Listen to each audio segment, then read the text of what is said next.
Ananias and Sapphira were not believers. What did Peter do to them? He brought on them the law of sin and death. And Ananias, upon hearing these words, upon hearing what Peter said, gave up the ghost. Fear struck him. He gave up the ghost and he fell down. Same thing with the wife. Don't forget, they were just coming out of the law of sin and death. So the law of sin and death consciousness was very much still with them. And after that, you will not find anybody else that was killed in the church. So does it mean that after Ananias and Sapphira died, nobody sinned in that church? No. It's because after their death, Peter discovered that that was not the will of God to kill people. The will of God is for people to be saved. Now, later on, so that you know that Peter discovered that what he did was not right. When Simon Magus, you know Simon Magus, Simon the sorcerer, brought a bag of money to buy power. What he did was worse than Ananias and Sapphira. Peter will have just told him, that same thing that took Ananias and Sapphira, what are you waiting for?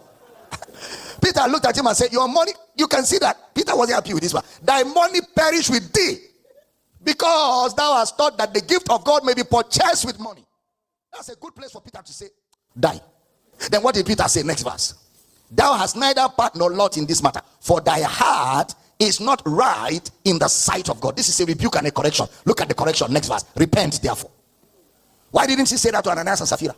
So now he has grown. Now he has understood the mind of God. Now he knew that what happened to Ananias and Sapphira was not the will of God. God is not willing that any should perish, but that all should come to where? Repent.